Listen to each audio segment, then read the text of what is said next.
Boa noite. Nós vamos falar agora sobre o artigo 123 do Código Penal, que ele fala sobre o crime de infanticídio. O que é o crime de infanticídio? Matar sob influência do estado puerperal o próprio filho durante o parto ou logo após o parto. Fazer uma interpretação da norma como um todo. Matar, todo mundo já sabe o que significa, né? Tirar a vida. Nesse caso, a vida é a vida extrauterina.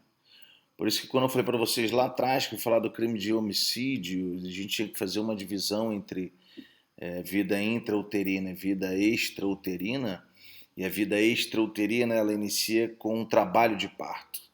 E quem me dá essa sustentação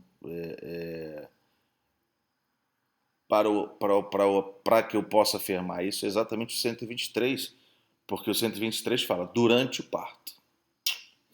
Então, eu considero vida extrauterina com o início do trabalho de parto, que é o rompimento da bolsa e as contrações. E o término da vida extrauterina, ela está relacionada à morte cerebral. Então, é essa norma que me dá a característica ou a fundamentação legal para que eu possa dizer que a vida extrauterina começa no trabalho de parto. Pois bem, no 123 ele fala matar sob influência do estado puerperal o próprio filho durante o parto ou logo após o parto. Vamos interpretar a norma, que é isso que a gente tem que fazer. Matar é tirar a vida extrauterina, início do trabalho de parto. E ele vem falando assim, o próprio filho. Como é que eu interpreto esse o próprio filho? Não é isso? Quando eu falo matar o próprio filho, eu identifico o sujeito ativo. O sujeito ativo pode ser o pai ou a mãe. Então já não se torna mais um crime comum, ele se torna um crime próprio ou de mão própria. Isso vai fazer parte do conteúdo que eu ainda vou falar para vocês ainda hoje. Mas isso se determina o crime próprio ou de mão própria, porque eu estou definindo o sujeito ativo da conduta criminosa. E na hora que ele fala matar o próprio filho, então eu tenho a definição dele. Tem a definição do sujeito ativo, crime próprio de mão própria. A gente vai ver um pouquinho mais para frente. Só que na norma que ela fala assim, durante o parto ou logo após o parto, isso já é bem mais fácil, né? Porque aí eu tenho um lapso temporal. Durante o parto é fácil, no início do trabalho de parto, enquanto eu estiver em parto durante ele. A diferença é o logo após, não é isso? Como é que eu vou definir o logo após? Existem diversas doutrinas em relação a isso, tá? Falando sobre essa caracterização desse logo após. Uns falam até a queda do cordão umbilical, que seriam 7 dias, 7, 10 dias. Outros falam em 1, 2 dias. Outros falam em 6 meses. E tem até uma doutrina na medicina que fala em 2 anos, 3 anos. Mas a nossa jurisprudência majoritária entende que eu configuro, após o parto, um prazo de até 30 dias. Legal. Só que nós temos que determinar que 30 dias. 30 dias do parto ou 30 dias do contágio da mãe com o filho. Por que isso? Porque quando você fala influência do estado puerperal, a influência do estado puerperal pela sua caracterização, que é a depressão pós-parto, pela sua caracterização, ela ocorre a partir do momento em que a mãe tem um contato com a criança. Que ela olha a criança, que ela pega a criança, que ela fica mais próxima dela. Que aí é que pode surgir nela essa depressão pelo fato dela ter tido essa criança. Então, o que significa dizer? Que esses 30 dias durante o parto, lapso temporal, eu já sei, 30 dias após o parto, mas na verdade eles são contabilizados a partir do momento em que a mãe tem um contato com a criança. Então vamos imaginar que a criança tenha ficado 3 meses na UTI, a mãe não viu, não teve o contato, não se contabiliza esse prazo de 30 dias. Então a partir do momento que a mãe pega a criança no colo, e a partir dali ela começa a cuidar dela. Então eu considero, eu interpreto logo após, a partir do momento em que a mãe fica com a criança e tem o seu contato direto onde eu posso ter uma ocorrência desse estado puerperal, que é essa depressão pós-parto. E lógico, se toda norma está relacionada a estado puerperal, que é essa depressão, consequentemente, a partir do momento que eu interpreto o lapso temporal do logo após do contato da mãe com a criança, é lógico que eu tenho que interpretar, quando eu venho falando sobre o próprio filho, eu tenho que interpretar que esse estado puerperal que vai determinar essa norma, que isso é um abrandamento, apenas é de 2 a 6 anos, e ela é diminuída exatamente pelo estado puerperal, ela está relacionada ao nascituro, ao que está nascendo. Então, vou imaginar que uma mãe está em trabalho de parto e que ela está no estado puerperal e ela esgana o filho dela de 10 anos. Isso não vai ser infanticídio, isso vai ser homicídio. Por quê? Porque a norma, a jurisprudência, ela interpreta que quando ela fala em matar o próprio filho, esse próprio filho não é qualquer filho, mas sim aquele filho que gera a influência do estado puerperal, que gera aquele estado depressivo. Então, somente o filho que está nascendo é que tem a capacidade de gerar esse estado puerperal, essa depressão pós-parto. Então, numa interpretação jurisprudencial, essa influência do estado puerperal ela é dominante dessa norma incriminadora. Então, significa dizer o quê? Significa dizer que para a configuração do infanticídio, 1, eu tenho que matar durante o parto. 2, tem que, ou logo após o parto, mas esse logo após o parto contado até o prazo de 30 dias, mas do momento em que a mãe tem um contato com a criança, porque é esse contato que vai gerar esse estado puerperal. E como o estado puerperal é definidor dessa norma específica dela, significa dizer que a mãe, quando fala o próprio filho, a interpretação da norma tem que ser o filho que está nascendo e não qualquer filho. Se for qualquer outro filho que não está nascendo, ela vai para o crime de homicídio. Caso contrário, se for o que está nascendo, ela entra no crime de infanticídio. A influência do estado puerperal é uma influência psíquica, provavelmente e por consequência e obrigatoriamente é necessário o ônus probatório do Estado, então é necessário que se passe por uma perícia médica para que se apure a ocorrência desse estado puerperal. Do contrário, em dúvida pro réu, não é isso? Mas para a configuração tem que ter a prova pericial, tem que passar por uma prova pericial para isso.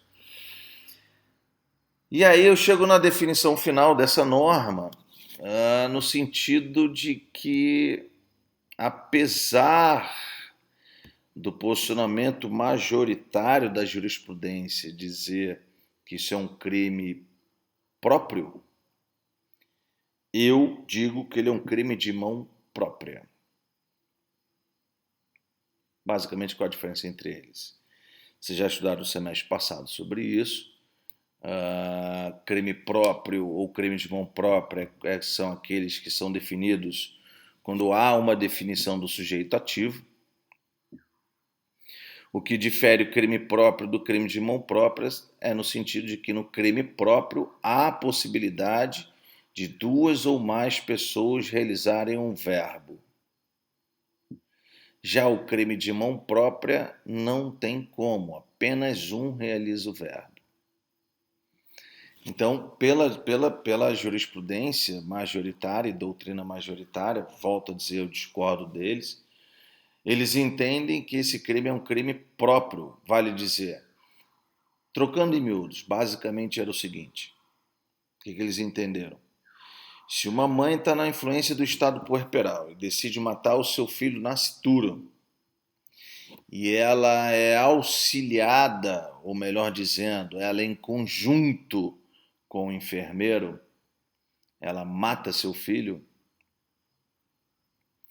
tanto ela quanto o enfermeiro responderão pelo 123 por infanticídio.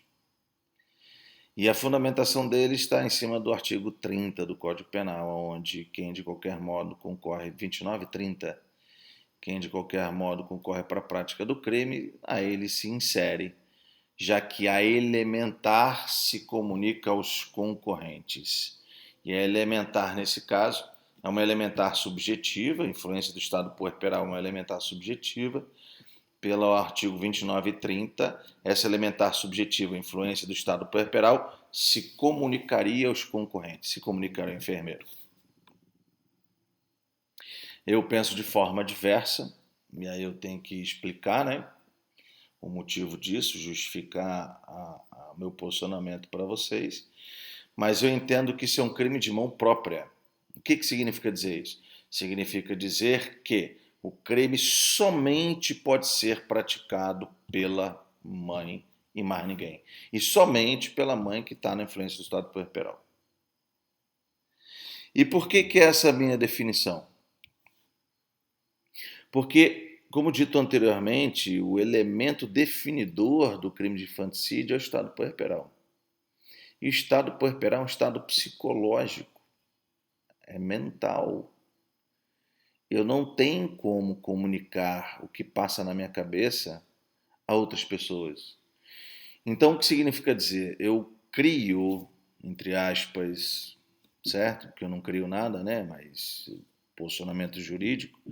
Eu passo a entender juridicamente que o artigo 29 e 30, quando ele fala que as elementares se comunicam aos concorrentes, eu digo que somente as elementares genéricas.